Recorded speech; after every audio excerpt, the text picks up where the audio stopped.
반갑습니다. 오연호 인사드립니다. 네, 지금부터 새로운 100년 북콘서트 시즌3 서울편을 시작하도록 하겠습니다. 저는 2000년에 오마이뉴스를 만들어서 인터넷 신문이죠. 시민 기자 제도를 통해서 운영을 해오고 있습니다. 우리 회사가 모든 시민은 기자다이기 때문에 저도 기자입니다. 그래서 인터뷰를 하고 취재를 하고 그러는데 법륜 스님과 이제 작년에 무려 3개월간 제가 만나 뵙고 개인 과외를 할 기회를 가졌습니다. 그래서 바로 이 책이 그 개인 과외의 결과물입니다. 저는 최근에도 이제 취재를 하고 있는데 최근에는 덴마크라는 나라를 주목해서 취재하고 있습니다. 그래서 지금 오마이뉴스 연재를 하고 있는데요. 왜 덴마크냐? 덴마크가 세계에서 행복지수 1위의 나라라고 그래요. 그래서 도대체 행복은 어디에서 오는지, 그리고 행복한 사회는 어떻게 가능한지 이거를 취재하고 있습니다. 정말 행복하더군요. 병원비 무료에 교육비 무료, 대학생이 되면 월 100만 원씩 월급을 받고 다니더군요. 그 정도면 걱정이 없겠죠. 그런데 제가 그 사람들한테 당신들의 걱정은 뭡니까? 그랬더니 별로 걱정할 게 없다고 그래요. 그러면서 저를 걱정하더라고요. 니네 나라들은 북한하고 전쟁을 일어난다고 맨날 뉴스에 나오는데 걱정이 참 많겠다, 이렇게 저를 걱정해 주더라고요. 그래서 저 멀리 떨어진 나라의 사람들까지 걱정을 끼치고 있는 이 한반도의 분단 상황을 어떻게 하면 극복할 수 있을까, 이걸 가지고 법륜 스님께서 그동안 약 30년 동안 고민을 해오셨는데, 우리가 이 분단 스트레스, 그 다음에 우리 사회의 불평등과 여러 가지 문제로 인한 이런 스트레스를 어떻게 극복할 것인가, 오늘 이 문제를 가지고 한 2시간 동안 얘기를 나눠보도록 하겠습니다. 자, 우리 시대의 진정한 멘토이시고 평화운동가이신 법륜 스님을 모시겠습니다. 우선 간단한 인사 말씀해 주시죠. 안녕하세요.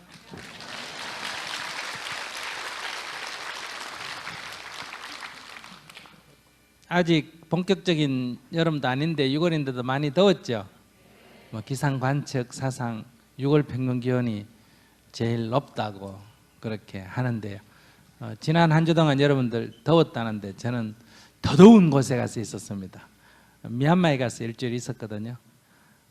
그랬더니 여기 오니까 별로 더운 줄 모르겠네요. 이런 걸 뭐라 그래요? 이열치열이라 그래요. 그런 것처럼 우리가 더 어려움을 겪다 보면 지금 겪고 있는 어려움이 별 어려움이 아닌 것처럼 느껴질 때도 있습니다. 또 너무 편하게 살다 보면 별거 아닌 것 같고 죽는다 산다 할 수도 있고요. 기후도 그런 것 같아요. 오늘 날씨도 굿고 또 덥고 한데 이렇게 월요일 화요일입니까? 네. 예. 직장 끝나고 가서 쉬셔야 되는데 이렇게 나와주셔서 감사 말씀드립니다. 네, 앉아주시고요. 자, 그러면 지금부터 약 2시간 동안 우리가 함께 할 건데요. 여러분 증문즉설에 와보신 분은 아시겠지만 여러분들이 바로 질문할 수 있는 기회가 있습니다. 그래서 제가 처음에 조금만 질문 드리고 왔다 갔다 하면서 질문을 하도록 하겠습니다. 아까 오늘 화요일인데 스님이 월요일이라고 하셨는데 아마 오전에 바로 미얀마에서 오셔서 그러는데 제가 궁금하면 스님도 시차를 느끼시나요? 네. 근데 뭐 여름 내내 요새 외국에 돌아다니신다면서요? 네네. 지난주인가에 또 미국에 가 계셨다고. 그래서 시차가 시차를 극복하고 있어요. 그렇군요. 네. 저도 덴마크 갔다가 여기 와가지고 지금 이틀 동안 고생하고 있는데 네네. 또 빨리 덴마크에 가면 되겠군요. 네네. 그렇군요. 자, 우리 분단 스트레스가 얼마나 되는지 제가 즉석 여론조사를 해보도록 하겠습니다. 여론조사 하기 전에 여러분 받는 질문 있죠? 남자인가요? 여자인가요? 어디 사나요? 뭐 이런 거. 우선 우리가 서초 구민에 관해서 하고 있으니까 이 중에 서초 구민 한번 손 들어보실래요? 서초 구민? 뭐 상당하지만 압도적이진 않군요. 다른 동네에서 많이 오신 것 같은데. 자, 그러면 우리가 1, 2개월 전에 막 남과 북이 온갖 언어를 가지고 삭막한 언어를 가지고 이렇게 했을 때 이게 전쟁이 일어날 수도 있겠구나. 그래서 이 대학 가 있는 학교 가 있는 자녀들한테 전화도 가끔 해보고 빨리 안 들어오냐 왜 이렇게 해보고 자기 나름대로 왠지 모르는 스트레스를 받은 적이 있다 하는 분 손 들어보시죠. 스트레스를 나는 받았다. 스님 한 30%밖에 안 되는데요. 30%도 안 되는 것 같은데. 대한민국 사람들이 참 담대하군요. 막 해외 언론에서는 예. 우리를 걱정해주고 이러는데 말이죠. 네. 예, 대한민국 사람 이거 굉장합니다. 어떻게 해석을 해야 됩니까? 스님? 세계에서 이렇게 겁없는 사람이 두 국가가 있어요. 아 그래요? 대한민국하고 또 어딜까요?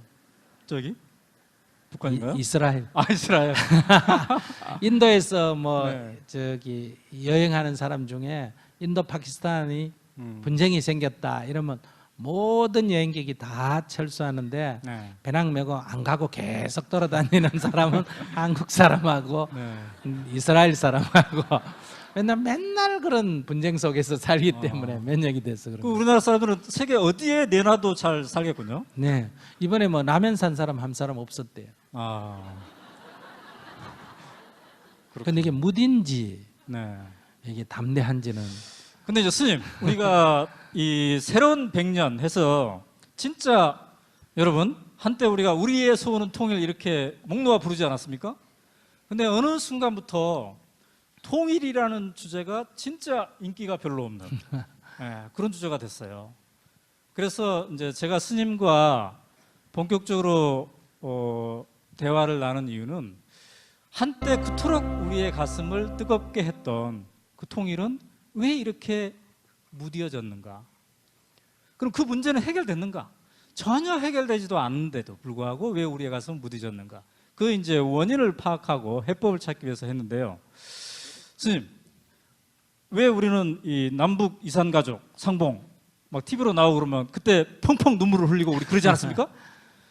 근데 이 남과 북이 삭막한 언어로 곧 전쟁을 일으킬 것 같음에도 불구하고 이러니까 우리가 통일해야 되겠다 이런 생각 왜 안 들까요? 우리는 왜 이렇게 희한한 사람이 됐을까요? 이게 아까도 얘기했지만 굉장한 위기인데 항상 그 위기 속에 사니까 그 뭐라 그럽니까?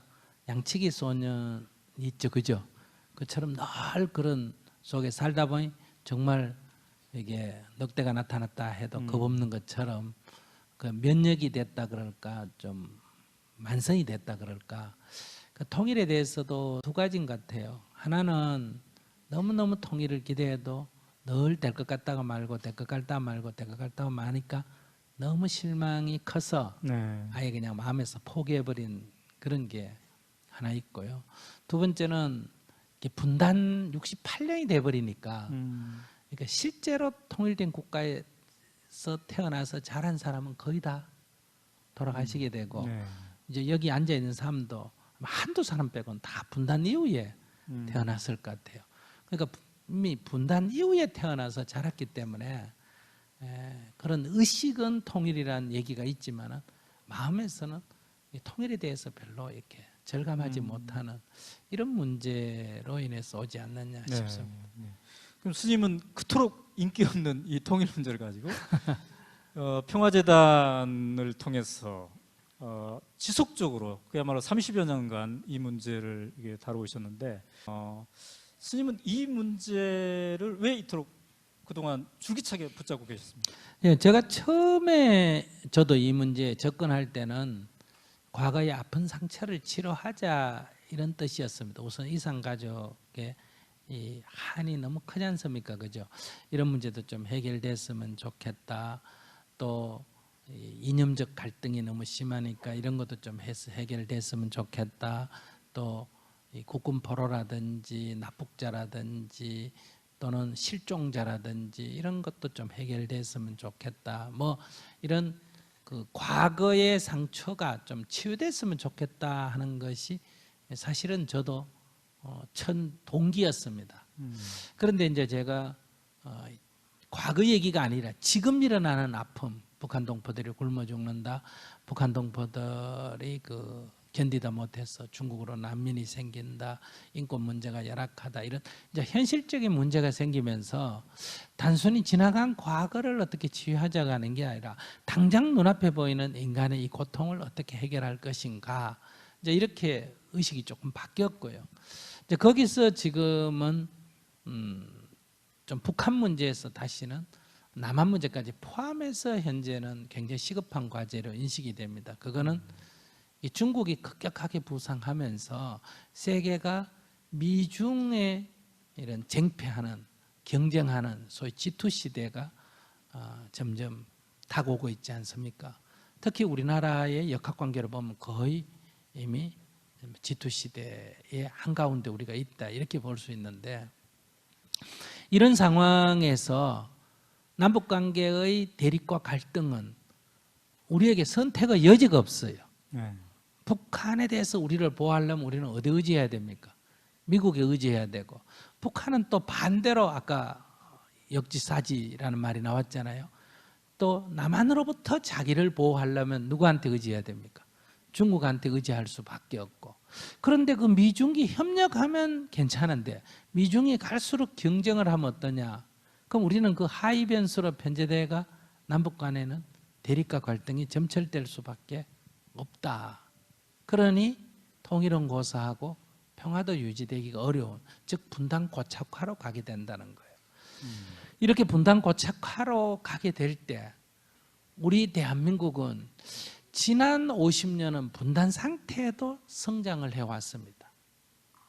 그 이유는 미국 일극 체제였기 때문에, 우리가 미국과 협력 관계에 있었기 때문에 우리는 안보도 유지되고 성장도 할 수 있었는데, 이제는 이 미중이 갈등하는 시대에 있어서는 미국 쪽으로만 우리가 이렇게 분단대가 편제되어 있으면 현재 경제 협력이 중국과의 관계가 미국과의 관계에 거의 2배 가까이 되기 때문에 중국과의 갈등이, 그러니까 북한과의 갈등이 우리를 미국으로 몰아가고, 그것이 결국은 우리하고 중국하고 사이가 나빠질 가능성이 높아지게 되면 첫째, 경제적으로 굉장히 어려움에 봉착하게 돼서 우리의 성장의 한계에 이르게 된다. 지금 우리 내적으로 지금 경제도 2만 불 넘어서 이제 고성장 끝났고 저성장 정체 시대로 가고, 우리 내부의 인구 출산율이나 이런 고령화나 이런 것으로 봐서도 성장 동력이 없고, 인건비나 이런 걸로 봐서도 기업이 지금 계속 밖으로 빠져나가기 때문에 일자리가 없기 때문에 성장 동력이 더 이상 없다는 거예요. 네. 그러면 만약에 통일 없이 분단 상태로 간다면 우리 사회는 일본처럼 정체 몰락으로 가는 게 이제는 이게 먼 미래가 아니라 바로 당면한 일이다. 지금 우리가 벌써 이미 경험하고 있다는 거. 그러니까 이 돌파구를 뚫고 나가려면 통일을 통해서, 다시 한번 미중이 경쟁하는 데서 통일 한국은 미중의 중간자적인 또는 균형자적인 역할을 할 수 있는 기회가 있고, 또 통일 대한민국은 이 북한 개발이라는 걸 통해서 우리가 다시 한번 경제를 성장시킬 수 있는 동력도 형성이 되고, 여러 측면에서 통일은 과거의 상처를 치료하기 위한 통일이 아니고 미래의 비전을 만들어 가는데 이 길밖에 없지 않느냐. 네. 그리고 통일은 단순히 우리를 통일한다는데 끝나는 게 아니라는 거예요. 여러분들 보셨잖아요. 이 문명은 이동한다고 들었잖아, 그죠? 이집트 문명이 에게로, 에게 문명이 그리스 문명으로, 그리스 문명이 로마 문명으로, 로마 문명이 오늘날 게르마니아 서구 문명으로. 그럼 서구 문명의 안에서도 지금 이 유럽 안에서도 제일 처음에 지리상의 발견이 어때요? 포르투갈에서 에스파냐에서 네덜란드로, 네덜란드에서 영국으로, 그 다음에 프랑스로, 독일로, 그러면서 충돌해가 세계대전이 일어나지 않습니까? 그런 유럽에서 다시 어디야? 20세기에 들어와서 미국으로. 그러나 미국이 이제 점점 정체 쇠퇴하면서 문명이 어디로 온다고 보통 얘기하고 있습니까? 동아시아로 온다. 태평양 시대가 된다. 이런 얘기 지금 하고 있죠. 근데 사실은 동아시아 시대가 올 가능성이 매우 높아요. 성장 속도나 규모나 이런 걸로 봐서는. 그러나 문명의 중심이 되려면 이게 경제만 된다고, 군사력만 된다고 되는 게 아니라 인권이나 민주주의나 또는 여러 가지 환경적 가치나 평화에 대한 가치나, 즉 도덕적 가치도 같이 가장 세계에서 앞서져야 되는데, 지금 일본이 이 과학기술적인 측면, 경제적인 측면에서는 세계 첨단이지만 우리가 보지만은 이런 역사의식이나 이 정신적인 수준에서 보면 전혀 아니잖아요. 중국이 규모는 크지만은 아직 민주주의나 인권이나 전혀 아니잖아요. 한국은 지금 좀 경제가 앞서간다 하지만은 남북 간에 대치하는 이런 지금 증오심이나 이런 걸로 봤을 때 전혀, 아까 또 덴마크 갔다 온다는데 그 비교해 보면 수준이 아예 안 돼요. 그리고 이런 면에서 아시아 시대는 도래하기 어려운데, 만약에 우리가 통일을 한다면 아까처럼 그런 경제적인 기회만 주어지는 게 아니고, 남북이 적대하고 있어서 철천지 원수로 여기는데, 통일하면 여러분들 북한에 있는 국립묘지를, 통일국가의 국립묘지를 해야 돼요? 다 파헤쳐가 없애야 돼요? 어때야 될 것 같아요?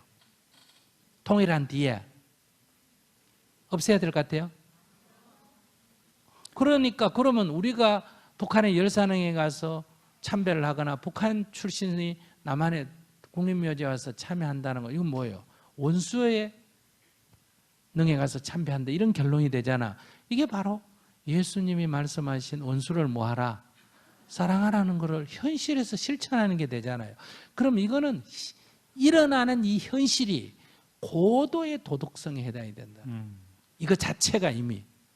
그렇기 때문에 이런 힘은 바로 중국과 일본을 견인해서 동아시아 경제 공동체를 끌고 갈 힘이 된다. 우리가 통일만 한다면 일본이 뭐 독도는 우리 땅이라 해도 막 지금처럼 막 혈서 쓰고 이래 안 하고, 자식들 너무 정체되니까 저러구나, 중국이 뭐라고 해도 아이고 중국이 민주화 과정에서 저렇게 극단적으로 흐르기도 하구나, 이렇게 이해해가면서 끼안아 나갈 나라가 내가 볼 때는 통일한국밖에 없지 않느냐.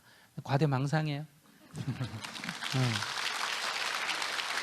그리고 중국이나 미국은, 중국이나 일본은 일본이 주도가 되면 중국이 끌려가는 인상이 되고, 중국이 주도가 되면 일본이 끌려가는 인상이 돼요. 분단 상태에서는 남한이 주도하면 북한이 반대하고 이러는데, 통일 한국이 주도할 때는 일본도 중국도 다 동의를 할 수 있다. 이때는 작은 게 더 좋아요.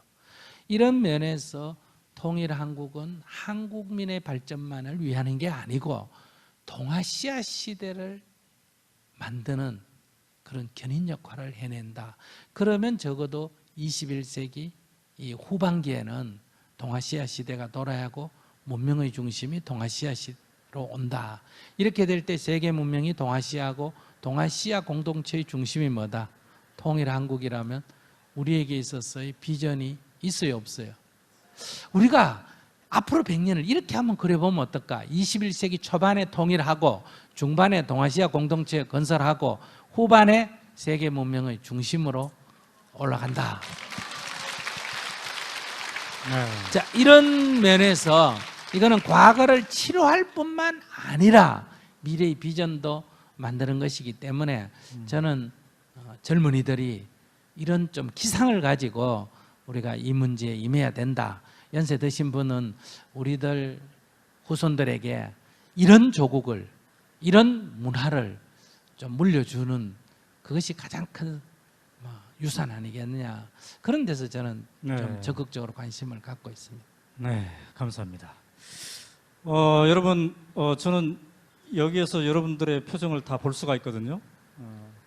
네, 월요일 밤, 화요일 밤, 제가 덴마크 다녀와가지고 시차가 화요일 밤에 어찌 보면 굉장히 딱딱할 수 있는 남과 북의 문제, 통일 문제, 이거를 여러분들이 초롱초롱한 눈망울로 듣고 계시는 걸 보니까 제가 감동하고 있습니다. 근데 스님 말씀 들었다 보면 어떻습니까? 단순히 남북 문제, 통일 문제 우리가 듣는 게 아니라 세계사 강의, 그죠? 세계사 강의를 우리가 재밌게 또 듣는 그런 거이기도 같습니다. 우리 학부모님들 많이 와 계시는 것 같은데요. 나는 우리 자식이 법륜 스님처럼 컸으면 좋겠다 하신 분 손 들어보세요. 스님 왜 이렇게 적을까요?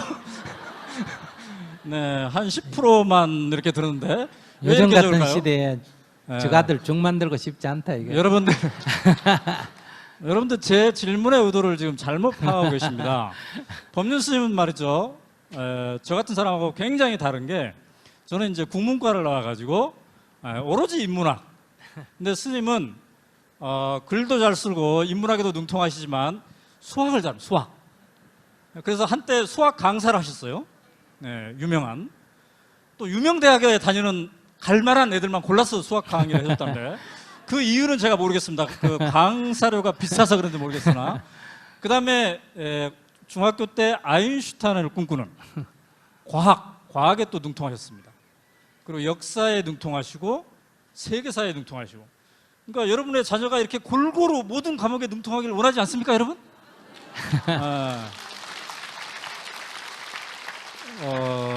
그러나 스님은 고등학교 1학년 때 학교를 그만두셨습니다. 그죠? 그래서 학교 그만두기를 원하는 사람이 아무도 없잖아요. 네. 어쨌든 이렇게 우리가 이제 통합적인 사고를 가지고 이 시대를 살아가시는 분들이 굉장히 저는 드물다고 생각해요. 그래서 국보 우리나라의 보물을 지금 우리가 함께 이 자리를 하고 있습니다.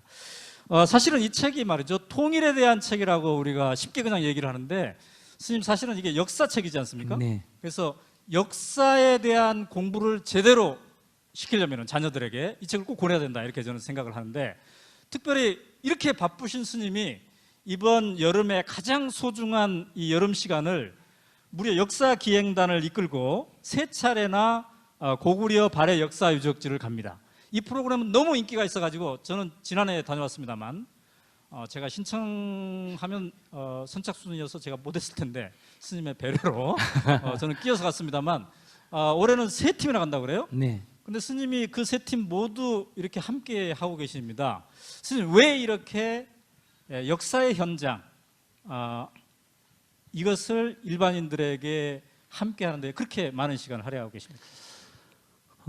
개인도 그렇지 않습니까? 여러분들 지금 개인이 뭐 연애하다 실패했거나 결혼 생활이 어렵거나 이럴 때 그것이 뭐 애인 문제거나 남편이나 아내 문제거나 이렇게만 해석하는데 그 주변 관계, 인간 관계에서 발생되는 것 같지만 깊이 다시 살펴보면 개인의 내면에 어릴 때 입었던 상처들이 있지 않습니까?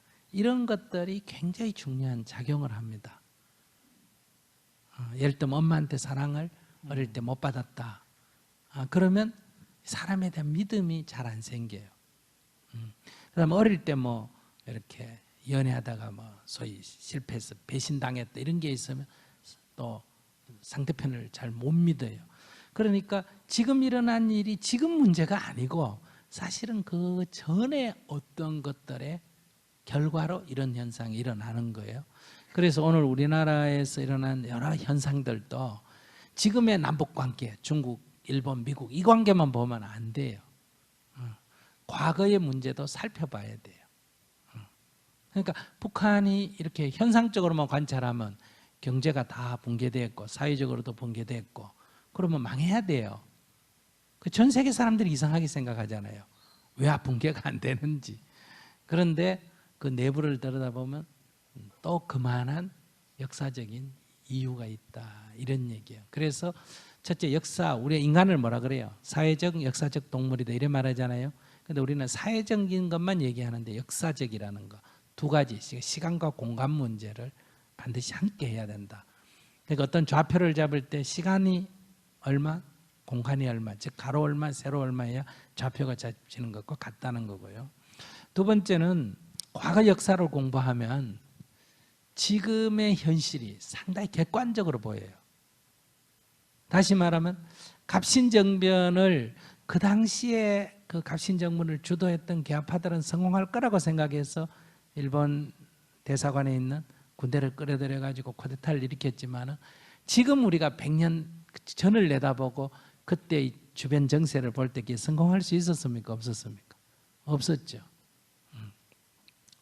그럼 이런 것처럼 또 우리가 동학혁명이나 이런 걸 보면서 그때 우리나라 이 소위 기득권층 왕과 대신들이 이 민중의 요구를 수용을 했으면 어떻겠을까?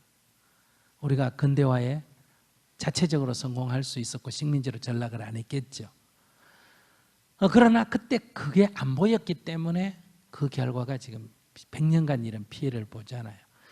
그럼 이런 과거 역사 좀 더 올라가면 명나라가 지배하던, 그러니까 명나라와 조선과의 관계에서 한 200년간 명나라가 오늘날 미국보다 더한 대국을 형성하고 있었습니다. 그런 명나라가 쇠퇴할 거라고는 조선에 있는 어떤 지도자도 그걸 느끼지 못했어요. 즉 중국의 만주에 있는 랑캐들이라는 청나라가 대륙을 석권하리라고 생각을 못했거든요. 그런데 그래서 우리가 청나라의 요구를 무시했다가 병자호란을 당하고 속국으로 전락했지 않습니까? 그럼 이런 것 그 전에 명나라, 원나라, 원명조체기 또는 청일교체기 이런 과거 역사를 이렇게 자꾸 공부하게 되면 지금 정세가 어떻게 놓여지는지 이게 10년, 20년, 30년 지나면 관계가 어떻게 되는지 이거를 알 수 있다는 거예요. 그러니까 역사는 완전히 과거의 어떤 사실을 기억하거나 하는 게 아니고 지금의 문제를 지혜롭게 푸는데 소중한 경험이 된다. 그런 문제에서 역사 공부를 해야 되고 또 역사 의식이 있어야 돼요. 역사 의식이. 일제시대 때 태어난 사람들, 농민은 농사 짓는 게 과제고 학생은 공부하는 게 과제고 선생은 애 가르치는 게 과제고 장사하는 사람 장사가 과제고 하지만은 전 국민적 차원에서 봤을 때 가장 큰 과제는 뭐예요? 나라의 독립이잖아요. 그러니까 그때 나라의 독립이 시대적 과제란 걸 알고 장사하면서도 거기 조금 기여하거나 공부하면서도 조금 기여하거나 농사 지으면서 조금 기여한 사람은 지금 다 뭐예요? 독립유공자 반열에 올라가 있죠. 그죠? 근데 그 당시에 자기 살기 바빠가 막 검사가 되고 판사가 돼가지고 출세를 했다 했던 사람은 나중에 해방된 뒤에 뭐가 됐어요? 지금 친일자 명단에 전부 올라가 있지 않습니까? 그죠? 그러니까 개인 출세가 반드시 개인 성공이 성공이 아니에요. 개인 성공이 진정한 성공이 되려면 자기가 원하는 목표를 달성할 뿐만 아니라 시대가 요청하는 과제가 뭔지를 알고 거기에 기여를 해야 이게 진정한 성공이 되는 거예요. 그럼 그런 시대 의식을 가지려면 뭘 해야 됩니까? 역사를 알아야 된다. 네. 그런 면에서 역사는 직업하고 관계없이 누구나 다 알아야 될 일이다. 저는 그렇게 생각해요. 그렇군요.